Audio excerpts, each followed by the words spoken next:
Exode, chapitre 9.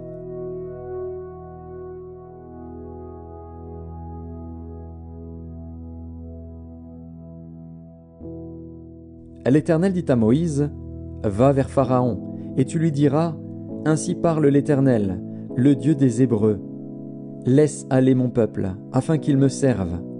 Si tu refuses de le laisser aller, et si tu le retiens encore, voici, la main de l'Éternel sera sur tes troupeaux qui sont dans les champs, sur les chevaux, sur les ânes, sur les chameaux, sur les bœufs et sur les brebis. Il y aura une mortalité très grande. L'Éternel distinguera entre les troupeaux d'Israël et les troupeaux des Égyptiens, et il ne périra rien de tout ce qui est aux enfants d'Israël. » L'Éternel fixa le temps et dit, « Demain, l'Éternel fera cela dans le pays. » Et l'Éternel fit ainsi dès le lendemain. Tous les troupeaux des Égyptiens périrent, et il ne périt pas une bête des troupeaux des enfants d'Israël. Pharaon s'informa de ce qui était arrivé, et voici, pas une bête des troupeaux d'Israël n'avait péri. Mais le cœur de Pharaon s'endurcit, et il ne laissa point aller le peuple. L'Éternel dit à Moïse et à Aaron, « Remplissez vos mains de cendres de fournaise, et que Moïse la jette vers le ciel, sous les yeux de Pharaon. Elle deviendra une poussière qui couvrira tout le pays d'Égypte, et elle produira, dans tout le pays d'Égypte, sur les hommes et sur les animaux, des ulcères formés par une éruption de pustules. » Ils prirent de la cendre de fournaise et se présentèrent devant Pharaon. Moïse la jeta vers le ciel, et elle produisit sur les hommes et sur les animaux des ulcères formés par une éruption de pustules. Les magiciens ne purent paraître devant Moïse à cause des ulcères, car les ulcères étaient sur les magiciens comme sur tous les Égyptiens. L'Éternel endurcit le cœur de Pharaon, et Pharaon n'écouta point Moïse et Aaron, selon ce que l'Éternel avait dit à Moïse. L'Éternel dit à Moïse, « Lève-toi de bon matin, et présente-toi devant Pharaon. Tu lui diras, « Ainsi parle l'Éternel, le Dieu des Hébreux. Laisse aller mon peuple, afin qu'il me serve. Car cette fois, je vais envoyer toutes mes plaies contre ton cœur, contre tes serviteurs et contre ton peuple, afin que tu saches que nul n'est semblable à moi sur toute la terre. Si j'avais étendu ma main, et que je t'eusse frappé par la mortalité, toi et ton peuple, tu aurais disparu de la terre. Mais je t'ai laissé subsister, afin que tu voies ma puissance, et que l'on publie mon nom par toute la terre.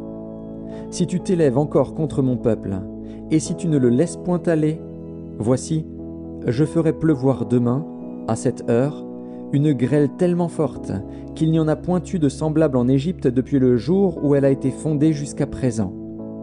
Fais donc mettre en sûreté tes troupeaux et tout ce qui est à toi dans les champs. La grêle tombera sur tous les hommes et sur tous les animaux qui se trouveront dans les champs et qui n'auront pas été recueillis dans les maisons, et ils périront. » Ceux des serviteurs de Pharaon qui craignirent la parole de l'Éternel firent retirer dans les maisons leurs serviteurs et leurs troupeaux. Mais ceux qui ne prirent point à cœur la parole de l'Éternel laissèrent leurs serviteurs et leurs troupeaux dans les champs. L'Éternel dit à Moïse, « Étends ta main vers le ciel, et qu'il tombe de la grêle dans tout le pays d'Égypte sur les hommes, sur les animaux, et sur toutes les herbes des champs dans le pays d'Égypte. » Moïse étendit sa verge vers le ciel, et l'Éternel envoya des tonnerres et de la grêle, et le feu se promenait sur la terre. L'Éternel fit pleuvoir de la grêle sur le pays d'Égypte. Il tomba de la grêle, et le feu se mêlait avec la grêle. Elle était tellement forte qu'il n'y en avait point eu de semblable dans tout le pays d'Égypte depuis qu'il existe comme nation. La grêle frappa dans tout le pays d'Égypte, tout ce qui était dans les champs, depuis les hommes jusqu'aux animaux. La grêle frappa aussi toutes les herbes des champs, et brisa tous les arbres des champs. Ce fut seulement dans le pays de Goshen, où étaient les enfants d'Israël, qu'il n'y eut point de grêle. Pharaon fit appeler Moïse et Aaron et leur dit, « Cette fois, j'ai péché.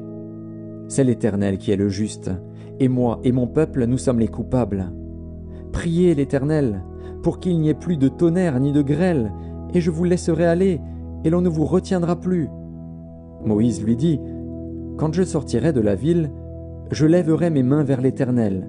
Les tonnerres cesseront et il n'y aura plus de grêle, afin que tu saches que la terre est à l'Éternel.